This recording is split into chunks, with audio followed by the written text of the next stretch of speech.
Hello everyone, this is Sana here. So हमने last video के अंदर पढ़ा था केमिकल रिएक्टिविटी के बारे में। ठीक है, केमिकल रिएक्टिविटी क्या होती है, मेटल्स और नॉन मेटल्स के बिहाफ पे केमिकल रिएक्टिविटी को हम कैसे मेज़र कर सकते हैं। ठीक है, और हमने अलोंग द ग्रुप पढ़ा था कि कैसे जो केमिकल रिएक्टिविटी है वो वेरिएशन हो रहे हैं या फिर सिमिलर रह रही है। ठीक है, अब हम पढ़ेंगे along the period, about what along the period related to chemical reactivity. Okay, so इसके अंदर थोड़ा सा डिफरेंस है, it decreases and then increases कि along the group along the periods के along क्या होता है, जो केमिकल रिएक्टिविटी है पहले वो घटती है यानी कम होती है, उसके बाद बढ़ती है यानी ज़्यादा होती है। ठीक है, कैसे देखिए, सबसे पहले तो एक बार वो वाली बात याद कीजिए आप कि मेटल और नॉन मेटल में हमने डेफिनेशन किस तरीके से दी थी केमिकल रिएक्टिविटी की।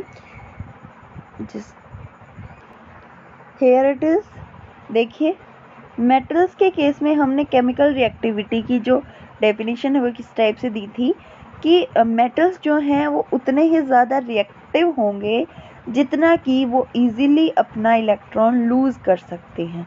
ठीक है, कोई भी मेटल जितना जल्दी अपना इलेक्ट्रॉन लूज़ कर देता है वो उतना ही ज़्यादा रिएक्टिव होगा। और नॉन मेटल्स के केसेस में क्या था कि कोई भी जो नॉन मेटल है वो कितनी जल्दी कोई इलेक्ट्रॉन गेन कर लेता है। ठीक है, फ़र्क समझिए, मेटल के अंदर जो बहुत जल्दी या फिर जितनी जल्दी इलेक्ट्रॉन जो है वो लूज़ कर सकते हैं और नॉन मेटल के केस में वो गेन कर सकते हैं। ठीक है, यानी अट्रैक्शन टुवर्ड्स इनकमिंग इलेक्ट्रॉन या अपकमिंग इलेक्ट्रॉन। ठीक है, कि जो इलेक्ट्रॉन है जो आने वाला है उसके लिए जो अट्रैक्शन है उसके बिहाफ पे हम तय करेंगे कि इसकी केमिकल रिएक्टिविटी कितनी है। ठीक है, सो अभी हम देखते हैं उसके बारे में।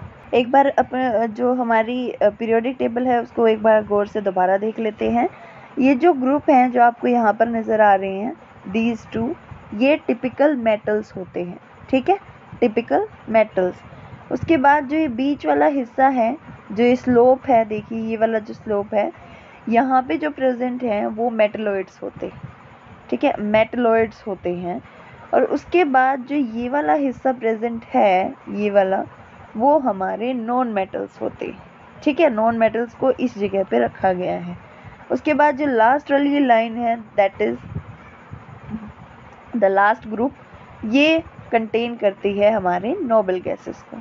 ठीक है, अब ये देखिए, पहले मेटल आ रहे हैं, फिर मेटलॉइड्स आ रहे हैं, फिर नॉन मेटल्स आ रहे हैं। ठीक है, और मेटलॉइड्स क्या है, जब मेटल जो है वो नॉन मेटल्स की प्रॉपर्टीज़ हायर करने लग जाता है धीरे धीरे करके, तो वो बीच वाली जो कंडीशन है उसके अंदर मेटलॉइड्स आते हैं। ठीक है, कि जिनकी हाफ जो है वो मैं आपको बाद में बताऊंगी, अभी अगर उसे हम पढ़ने लग गए तो बाकी चैप्टर छूट जाएगा।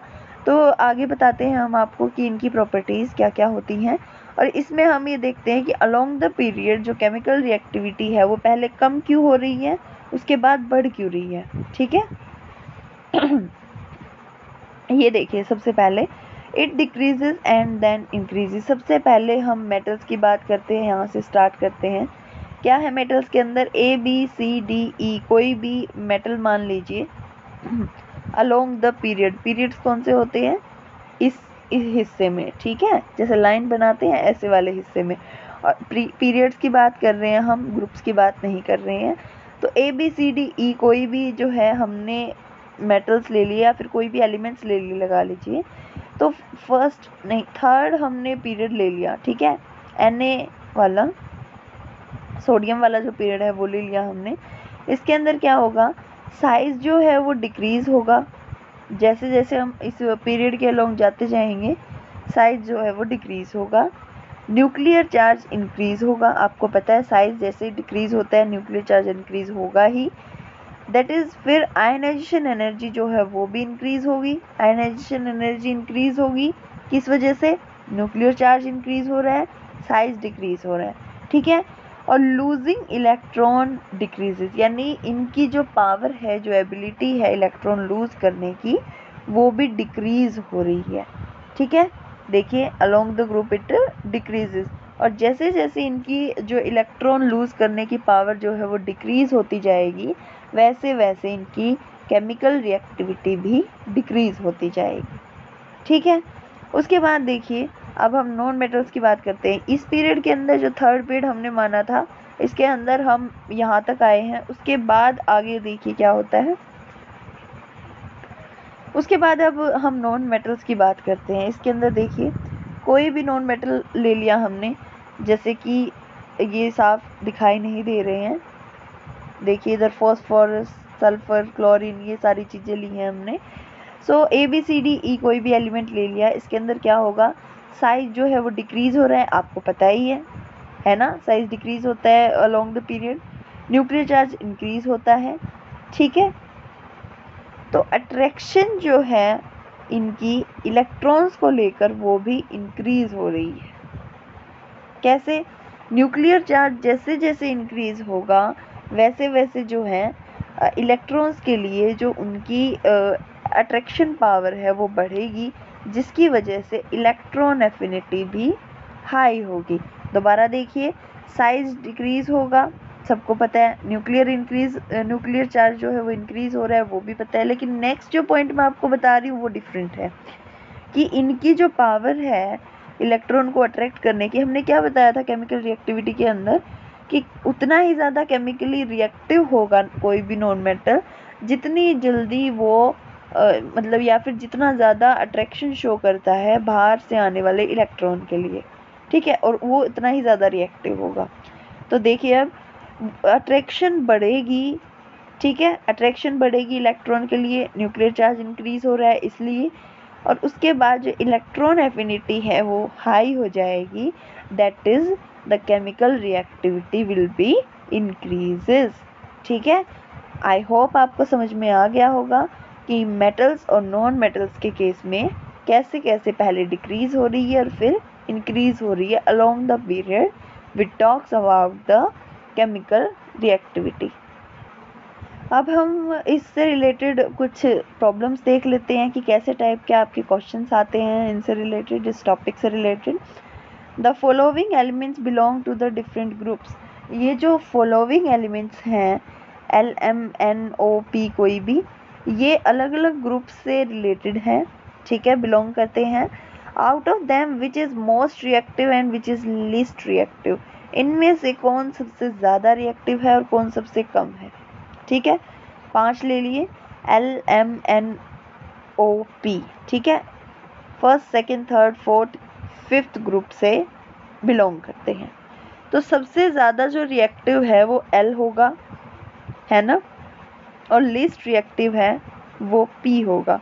कैसे होगा, सबसे पहले तो मैं छोटी सी बात आपको बता देती हूँ। मैंने आपको यहाँ पे कहा था कि जो मेटल्स हैं उनका जो देखिए इलेक्ट्रॉन लूज करने की जो पावर है वो डिक्रीज होती जा रही है अलोंग द पीरियड। ठीक है, it decreases and then increases in non metals. ठीक है, तो इसके अंदर देखिए मोस्ट रिएक्टिव L होगा, लीस्ट रिएक्टिव P होगा। किस वजह से, इस वजह से देखिए L जो है उसके बाद M है, then N O then P। ठीक है, यानी सबसे जो बिग है वो L है, जो फर्स्ट जो ग्रुप है उससे रिलेट करता है। ठीक है, इसमें क्या होगा, जो मेटल है ये तो पता ही है, साइज की बात नहीं कर रही हूँ मैं, ये मेटेलिक जो करेक्टर है वो तो है ही L का। ठीक है, क्योंकि फर्स्ट ग्रुप में, फर्स्ट और सेकंड में मेटल्स सबसे ज़्यादा आते हैं, यानी टिपिकल मेटल्स ज़्यादा आते हैं। सेकंड के अंदर भी ऐसा ही है।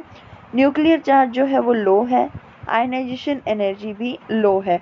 आयनाइजेशन एनर्जी लो होगी तो क्या होगा, look at the screen again. Ionisation energy अगर हाई थी तो इलेक्ट्रॉन जो है वो इलेक्ट्रॉन लूज करने की जो टेंडेंसी थी वो डिक्रीज हो रही थी, यानी आयनाइजेशन एनर्जी का अपोजिट होता है। तो देखिए दोबारा इधर देखिए, अगर आयनाइजेशन एनर्जी जो है वो लो है, इसका मतलब जो इलेक्ट्रॉन लूज करने की पावर है इनकी वो ज़्यादा है। ठीक है, ये आप मोस्टली जान ही लीजिए कि जो मेटल्स होते हैं वो ओब्वियसली रिएक्टिव होंगे ही, होते भी हैं। ठीक है, उसके बाद क्या है, जो साइज़ है वो डिक्रीज़ हो रहा है जैसे जैसे हम पी की साइड जा रहे हैं। ठीक है, और जैसे जैसे साइड जो साइज़ है वो डिक्रीज़ हुआ, न्यूक्लियर चार्ज क्या हो रहा है, इंक्रीज़ हो रहा है। ठीक है, न्यूक्लियर चार्ज इंक्रीज़ होगा और इनकी जो इलेक्ट्रॉन गेन करने की या इलेक्ट्रॉन को अट्रैक्ट करने की जो पावर है वो भी इंक्रीज़ होगी। ठीक है, तो इसी वजह से जो रिएक्टिविटी है वो कम होगी। ठीक है, ये ग्रुप्स की बात हो रही है, अलोंग द पीरियड बात नहीं हो रही। उसके बाद देखिए सैंपल नंबर 7, ये सेम है।